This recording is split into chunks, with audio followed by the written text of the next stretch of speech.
ETF index mutual funds నేర్చుకుని stock మార్కెట్లో రాణించాలనుకుంటున్నారా? వెంటనే ఈ నెంబర్కి కాల్ చేయండి. రమ్మగారు పరమానంద శిష్యుల కథ మనం కొన్ని కథలు చెప్పుకున్నాము. అందులో భాగంగా ఈరోజు ఒక కథ చెప్తాం. చాలా రోజులైంది కదా. పరమానందయ్య గారికి బోళ్ళంత మంది శిష్యులు ఉన్నారు, అది చెప్పుకున్నాం కదా. 11 మంది శిష్యులు ఆయన. అయితే ఏంటట, పరమానందయ్య గారు ఏం చేసేవారు, ఈ పిల్లలకి ఏదైనా ఒక పని చెప్తే అందరూ చేయాలనుకునేవాళ్ళు. ముందు ఒక చిన్న కథ చెప్పి తర్వాత పెద్ద కథలోకి వెళ్దాం. అయితే ఈయనకి ఏమైందంటే, ఒకసారి కాల్లో ముళ్ళు గుచ్చుకుందట. ముళ్ళు గుచ్చుకుంటే ఏమన్నారు, ఆ ముళ్ళు తీయటానికి సాధనం లేదు, ఎలాగోలా తీయాలి. తీయలేకపోయారు. సరే, ఆవిడ ఏమందంటే, మెంతిపిండి ఉడకబెట్టి కడతాను, ముళ్ళు కొంచెం పైకి కొసదేలు బయటకు వస్తుంది, సూది పెట్టి లాగేస్తే వచ్చేస్తుందండి అంది. వీళ్ళ ఇంట్లో సూది లేదు. సూదులు ఇప్పట్లాగా పొట్లలో ఎక్కడ పడితే అక్కడ దొరికేసేవి కాదు. అప్పట్లో కమ్మరి వాడు తయారు చేసేవాడు. ఏదైనా పని చేసేటప్పుడు ప్రత్యేకమైన పని, సూది చేయటం అంత చిన్న చాలా కష్టమైన పని. పైగా ఆ సూదులు మనకు వల్ల ఇప్పుడు ఇంత మైన్యూట్ సన్నవి దొరికినాయి, అలా ఉండేవి కదా, తబనాలే ఉండేవి పెద్ద పెద్దవి. ఈ కాల్లో ముళ్ళు తీయటానికి సన్నటి సూది కావాలి. రైతులు ఈ కమ్మరి పని చేయించుకునేటప్పుడు, అంటే ఇనప పనులు అవి చేయించుకునేటప్పుడు కాసిన సూదులు కూడా పోసి పెట్టమని అడిగేవాళ్ళ. అప్పుడు ఇంట్లో దాచిపెట్టుకునేవాళ్ళు. అత్యవసరాలకు చుట్టుపక్కల వాళ్ళు వేళ్ళింటికి వచ్చే సూదులు ఎత్తుకి తీసుకెళ్ళి మళ్ళీ వెనక్కి తెచ్చిచ్చేవాళ్ళు. అది చాలా కష్టమైన పని. పెద్ద పని చేయించేటప్పుడు ఈ పని కూడా చేయించుకునేవాళ్ళు. సరే, ఈయన ఏమన్నాడు, ఒరే సూది కావాలరా, మన ఇంట్లో సూది లేదు, వెళ్ళి ఎక్కడైనా ఎవరింట్లో అయినా సూది ఉందేమో కనుక్కోమన్నాడు. కనుక్కోమంటే అవతల సందులో ఎగువ వీధిలో ఉన్న ఒక రైతు దగ్గర సూదులు ఉన్నాయి. వాళ్ళ ఇంటికి వెళ్ళి తెచ్చుకోండి అని ఎవరో చెప్పారు సలహా. వీళ్ళు ఏం చేశారు, పొలోమని 12 మంది పోయారు. 11 కాదులే, 12 మంది అయి ఉంటారు. అంతా వెళ్ళారు. సూది కోసం వచ్చామంటే మా గురుగారికి కాళ్ళు ముళ్ళు గుచ్చుకుంది అన్నారు. అనేసరికల్లా ఆయన అన్నాడు, ఏంటి ఇంతమంది వచ్చారు, పెద్ద సూది ఉండేది ఇంతమంది ఎందుకు వచ్చారంటే, గురువుగారు ఏ పని చెప్పినా మేమందరం కలిసే చేస్తాం, ఇచ్చేయండి అన్నారు. ఒక్క సూదిని ఇంతమంది ఎలా పట్టుకుంటారు? సరే, ఆయన ఎక్కిరిస్తూ అతను రైతుకు నవ్వొచ్చింది వీళ్ళ ధోరణి చూసి. మా వెనకాల పెద్ద తాటి బొంద ఉంది బాబు, దాన్ని గుచ్చుతాను, తాటి బొందని మోసుకెళ్ళండి, అందరూ పట్టుకెళ్ళినట్టు అవుతుంది సూదిని అన్నాడు. అనగానే వీళ్ళు రెడీ అయిపోయారు. ఇంత సూదిని పెద్ద తాటి బొందు చేసి కట్టి అది ఎంత ఉంటుంది, దాన్ని మోసుకెళ్ళొద్దు. అయినా సరే ఈయన ఏం చేశాడు, తీసుకెళ్ళి ఆ తాటి బొందుకి ఒక చోట గుచ్చాడు. ఆ బొందని మోసుకుంటూ పోయారు. తాటి చెట్టు మొదలంటే ఎంత పొడుగుంటుంది, పొడుగ్గా. అది మోసుకుంటూ తీసుకెళ్తే గురువుగారు ఆశ్చర్యపోయారు. ఏమిట్రా నాయన అది మోసుకొచ్చారు, ఇదేమిట్రా అంటే, సూది తెచ్చాం గురువుగారు, మమ్మల్ని అందరినీ తెమ్మన్నారు. ఆయనేమో ఇంతమంది సూది ఇలా మోసుకెళ్తారు, ఇలా తీసుకెళ్ళండి అన్నాడు, అందుకు తెచ్చామంటే ఏడ్చినట్టుందని అనుకున్నారు గురువుగారు. మెల్లిగా సూదితో పని అయిపోయింది. సూది మళ్ళీ యథాప్రకారం తాటిబందు గుచ్చి తీసుకుపోయిచ్చి వచ్చారు. అది వాళ్ళ తెలివి అనమాట. వాళ్ళ తెలివితేటలు ఆ లెవెల్లో ఉంటాయి. సరే, ఏమైందట, గురువుగారికి ఆ ఊరు నుంచి ఈ ఊరు నుంచి కబుర్లు వచ్చినాయి, రమ్మంటున్నారు. ప్రతి చోటకి కాలినడకని వెళ్ళాలి, నది ఏరు దాటాలి, నది ఉంది మధ్యలో వచ్చినది, దాన్ని దాటాలి. గురువుగారు పెద్దవాడు, నడవలేడు. ఇంతమంది శిష్యులు వీళ్ళంతా నడిచిన గురువుగారు పాప నడవద్దు. అందుకని ఏమనుకున్నారు గురువుగారు, ఎలాగైనా సరే ఓ బండో ఓ గుర్రమో కొనుక్కోవాలండి మనం అన్నారు. సరే, గురువుగారు అన్నాడు, ఒరే బండ్లు అవి మరి పెద్దవిరా, గుర్రం అయితే ఏమింది, ఇప్పుడు బండి అనుకో, బండిలో గురువుగారు ఎక్కి ఒకళ్ళిద్దరు ఎక్కించుకుంటే మిగిలిన వాళ్ళందరూ ఎక్కుతామంటారు, అంతా కలిసి చేస్తారు కదా వాళ్ళు. అందుకని అది వద్దులేవర్రా, ఒక గుర్రాన్ని వెతుకుదాం అని చెప్పాడు.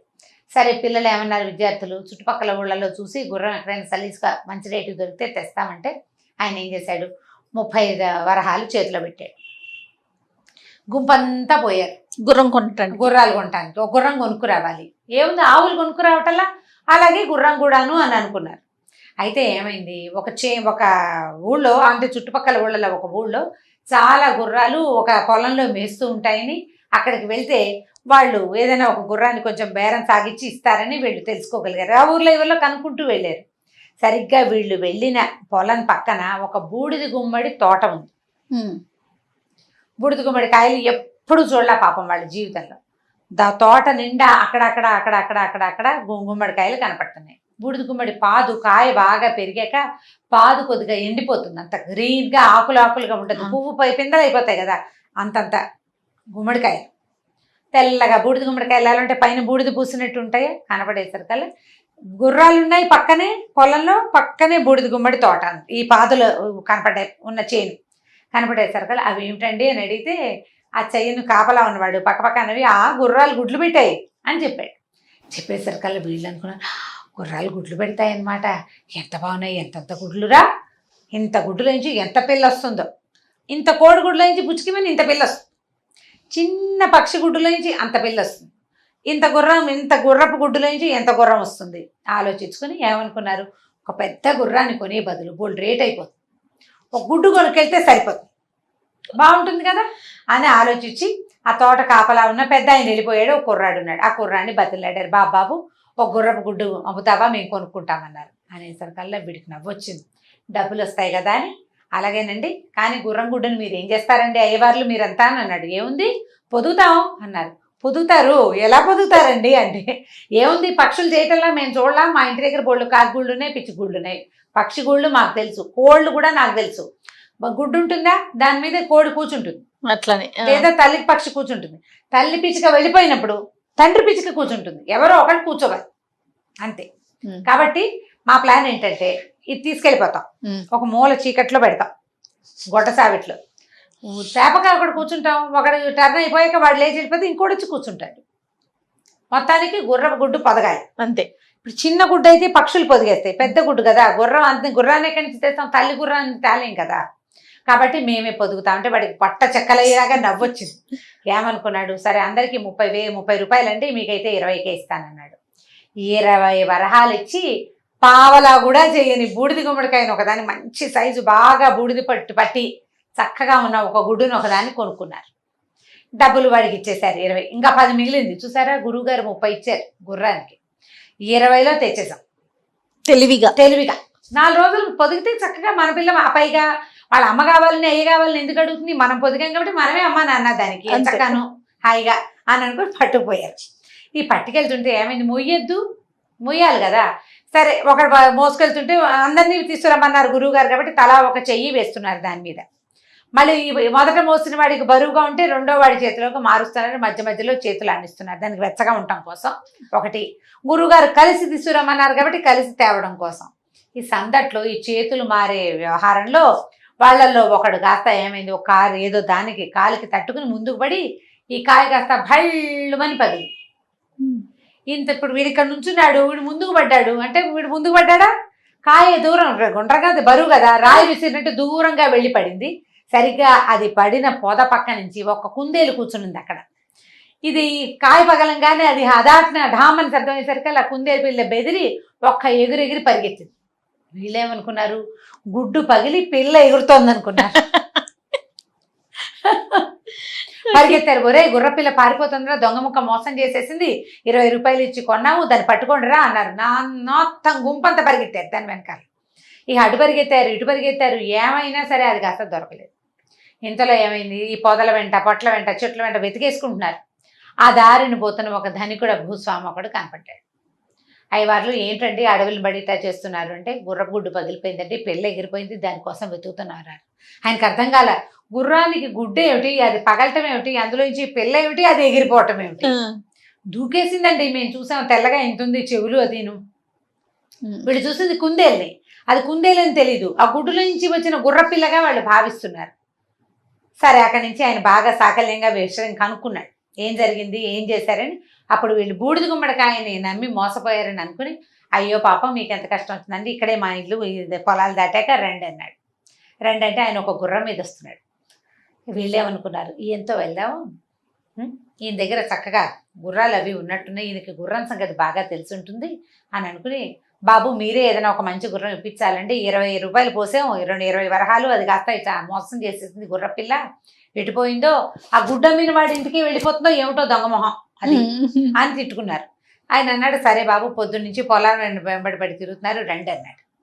వీళ్ళేమనుకున్నారంటే గుర్రాంతోటే గురువు గారిని చూద్దాం అనుకున్నారు. పొద్దున బయలుదేరాం, సాయంత్రాన్ని పని అయిపోతుంది అనుకున్నాం, అదేమో అవలేదు, చీకటి పడిపోతుంది.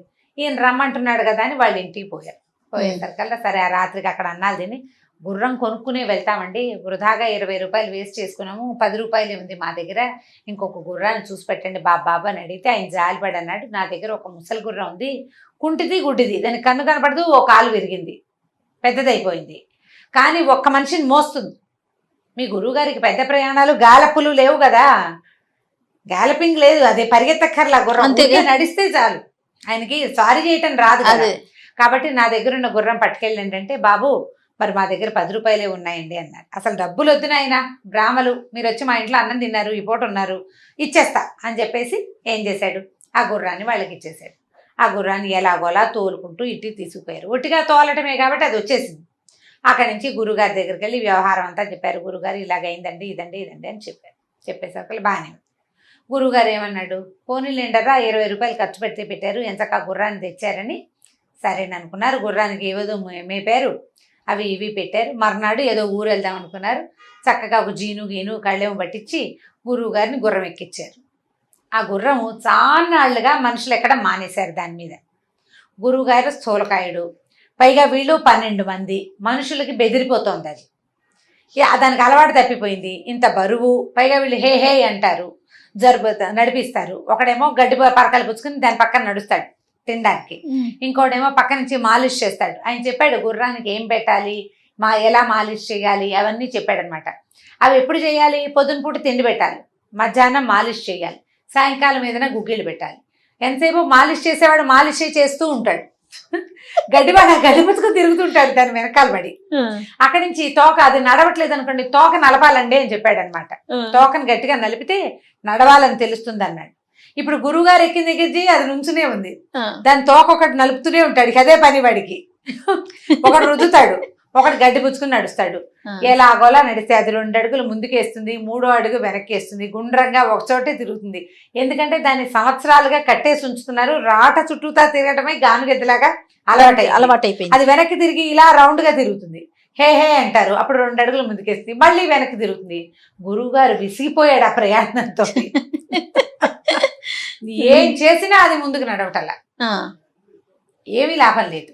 అక్కడి నుంచి ఏరు దాకా ఎట్లాగొట్లా ఇలాగే ముందు వెనక, ముందుకు 2 అడుగులు వెనక్కి 3 అడుగులు చొప్పున వేసుకుంటూ ఏరు దాకా చేరారు. అంతకుముందు గురువుగారిని ఎత్తుకుని తీసుకెళ్లేవాళ్ళు వాళ్ళు, ఆయనకి తడిస్తే ఇబ్బంది అని. ఇప్పుడు గుర్రం ఉంది కదా, హే హే అన్నారు. ఆ నీళ్లలో అడుగు పెట్టగానే ఆ గుర్రం తప్పటడుగులేసి ఢామని పడింది. గురుగారు ఓ పక్కకి, గుర్రం ఇంకో పక్కకి. లబో దిబోమన్నాడు. వద్దర్రా అంటే వినకుండా గుర్రం తెచ్చారు. ఈ గుర్రం ఏమో ఇలా ఉంది, ఒరే నన్ను దీని మీద ఎక్కించకండి రా నాయన అంటే, అయ్యో గురుగారు గుర్రం కదా దాటేస్తుంది అనుకున్నాము, ఇది దాటలేదని మాకు అర్థం కాలేదండి, ఆ మాట తెలుసుంటే గుర్రాన్ని మిమ్మల్ని కూడా మోసుకుపోదు ఇదివరకట్లాగానే అని చెప్పి లేపారు. ఈ గుర్రాన్ని లేపారు. అక్కడి నుంచి ఏం చేశారు, మళ్ళీ దానికి కాస్త ఏదో మంచినీళ్ళు తాగింది, ఏదో చేసింది. సరే వీళ్ళు ఏమనుకున్నారంటే, కొంతసేపు దీన్ని వదిలిపెట్టేసేద్దాం, కాసేపు అటు ఇటు తిరగనిస్తే తిండి తిన్నిస్తే బాగుంటుంది అనుకుని, ఈ లోపల గురువుగారు పడ్డాడు కదా, ఆయన కాస్త నడు నొప్పిగా ఉంది, ఓ చోట పడుకుంటానన్నాడు. అన్నాలు తినేసి పడుకున్నారు. అక్కడి నుంచి గుర్రానికి ఏం చేశారు, చుట్టుపక్కల వదిలేసేసారనమాట దాన్ని. అదేం చేసింది, నీళ్లున్నాయా కాస్త నీళ్లు తాగి ఆ పక్కన ఉన్న చేలో శుభ్రంగా మేసేసి జామని బాగా మేతమేసి నీళ్లు కూడా తాగి హాయిగా అటు ఇటు తిరుగుతూ ఆ పొలం అంతా తొక్కేసరికి ఈ పొలం గలవాడు ఏం చేశాడు, హాతేరి ఎవరో గుర్రాన్ని వదిలిపెట్టారని దాన్ని 2 దెబ్బలు కొట్టి తీసిపోయి ఇంట్లో కట్టేసుకున్నాడు. వీళ్ళిద్దరు లేచి చూసుకున్నారు, గుర్రం లేదు. గురువుగారికి అసలే నడు నొప్పి, గుర్రం పైగా కొన్నాం, డబ్బు తెచ్చుకున్నాం కదా, ముందు 20 రూపాయలు గుడ్డుకు వేస్ట్ చేశాము, వృధాగా ఎందుకు పోవాలి గుర్రం అని వెతుక్కునేసరికి పొలం గలవాడి ఇంట్లో గుర్రం కనపడింది. వీళ్ళు బతిమలాడారు, బాబు మా గురువుగారి కోసం కొన్న గుర్రం, ఆయన నడవలేడు అని చెప్పి బతిమలాడితే వాడికి నవ్వొచ్చి ఏమన్నాడు, ఊరికే వదిలిపెట్టినట్టంటే 10 రూపాయలు ఉన్నాయి అంటే, కాదు 50 వరహాలు నా పంట అంతా తొక్కేసింది అన్నాడు. మళ్ళీ గురువుగారి దగ్గరికి పోయారు. గురువుగారు అంటే, దిక్కుమాల గుర్రం ముందు నుంచి దాని మీద అనుమానంగానే ఉంది, నా దగ్గర అంత లేవురా, 20 రూపాయలు ఉన్నాయంటే వీళ్ళ దగ్గర 10 మిగిలిందిగా, ఆ 20, 10, 30 రూపాయలు చెల్లించుకుని ఆ గుర్రాన్ని చేత్తో పుచ్చుకొచ్చారు. మళ్ళీ ఆ గుర్రాన్ని తీసుకొచ్చారు వాళ్ళు, ఎందుకంటే గురువు గారిని గుర్రం ఎక్కించాలి, అదే వాళ్ళ సిద్ధాంతం. మళ్ళీ ఎక్కించారు. ఎక్కించి ఎలాగోలాగా ఆయన వెళ్లాల్సిన ఊరు దాకా వెళ్ళేసరికల్లా ఆ ఊరు బయట ఉన్న బురదలో మళ్ళీ గుర్రం కాస్త ఢామని పడిపోయి దాని కాళ్ళు విరిగిపోయినాయి, అది కాస్త పడిపోయింది. గురువుగారు వెళ్ళి బురదలో పడ్డాడు. ఆ బురదలో అక్కడక్కడ అంతంత కొండరాళ్ళున్నాయి, బాగా నడుము కాళ్ళు కదలబారిపోయినాయి ఆయనకి. ఆ బురదలో నుంచి గురువుగారిని లేపలేకపోయారు, ఈ గుర్రాన్ని లేపలేకపోయారు. వీళ్ళు ఏం చేస్తారు, గురువుగారు లబో దిబోమని ఏడుస్తుంటే, సరే ఏమన్నాడు, ఊరి నాయన నేను ఎంత ఏడ్చినా మీరు ఎంత లాగినా లాభం లేదురా, ఆ ఊళ్ళోకి వెళ్ళి వాళ్ళని పిలుచుకురండి అంటే, వాళ్ళు ఒక ఎడ్ల బండి తెచ్చి ఆ ఊళ్ళో వాళ్ళు ఎట్లా కొట్లా 10 మంది సాయం పట్టి ఆ గురువుగారిని బురదలోంచి ఈడ్చి బయటపడేశారు. గుర్రాన్ని అక్కడే వదిలిపెట్టేశారు. ఇంకా మరేం చేస్తారు, బురదలో నుంచి తీసి బయట వదిలేసి ఎట్లా కొట్లా బతుకుతుంది లేని దాన్ని వదిలిపెట్టి గురువుగారిని ఇంటికి తీసుకుపోయారు. వాళ్ళు అన్నారు, అయ్యా ఈసారి కబురు చేసినప్పుడు మేమే బండి పంపిస్తామండి, ఈ గుర్రాలు అవి స్వారీలు చేయబాకండి, మీరు మీ శిష్యులకు అసలు పనులే చెప్పద్దు, వాళ్ళ పనులన్నీ ఇలాగే పాడు పనులుగా ఉంటాయని ఆయనకి ఏదో నూనె రాసి అవి రాసి ఇవి రాసి మొత్తాన్ని మద్దం చేసి ఆయన వైద్యం చేయించి ఆయనతోటి ఏదో ముహూర్తం పెట్టించుకోవడానికి కదా పిలిపించారు. ఆ ముహూర్తం ఏదో పెట్టించుకుని ఎడ్ల బండి ఇచ్చి పంపించారు. ఈ ఎడ్లు మనమేనా అని సంతోషపడ్డారు వీళ్ళు. ఆ ఎడ్లకు కూడా తిండి పెట్టి చంపేస్తారని వద్దురా నాయన మనకి ఎడ్ల బండి వద్దు, దించి వెళ్ళిపోతుంది, మళ్ళీ అవసరమైనప్పుడు బండి పంపించమని మాట్లాడుకుందాన్రా అని చెప్పేసి గురువుగారు ఏం చేశాడు, ఈ 12 మంది శిష్య పరమాణువుల్ని వెంబడ పెట్టుకుని ఇంటికి వెళ్ళిపోయాడు. కథకంచి మనం ఇంటికి. చాలా బాగుంది అసలు. పెట్టడం ఏమిటో అది మరీ విచిత్రం.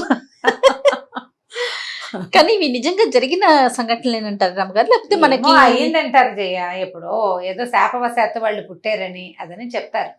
కథలు సరదాగా వినడానికే కదా. అంతే. మూవీ కూడా ఒకటి ఉండాలి కదండి, రామారావు గారి పరమానంద శిష్యుల కథ. బాగుంటుంది సినిమా. నేను కొంచెం సేపు చూసానండి, అప్పటికి వీళ్ళంతా రాలేదు శిష్యులు. మొత్తం సినిమా మీ అమ్మాయికి కూడా చూపించు, ఎవరెవరు పరమానంద శిష్యుల కథ చూడలేదు వాళ్ళందరూ లాక్డౌన్ లో చక్కగా పిల్లలకి చూపించండి. ఎన్టీ రామారావు గారు మహా చక్కగా ఉంటారు, కేఆర్ విజయ, ఎన్టీ రామారావు గారు, ఇంకా అంటే నాగయ్య గారేమో గురువు. నాగయ్య గారి శిష్యుల వీళ్ళంతా, నాగయ్య గారి శిష్యులు వీళ్ళంతా. సినిమా బాగుంటుంది. ఈ కథ ఎలాగ, ఈ కథ అందులో లేదు, అందులో ఇంకా కొన్ని వేరే కథలు ఉంటాయి. ఓకే, బాగుంటుంది సినిమా, అది కూడా చూడొచ్చు. ఒక కాలక్షేపంగా ఉంటుంది కదా, అదే అందుకని స్టోరీ బేస్డ్ కథలు. అందులో ఉన్న కథలు కొన్నిటిని మనం వాడచ్చు పిల్లలకి చెప్పడానికి కూడా, సరదాగా చూడొచ్చు. రైట్ రామ్ గారు.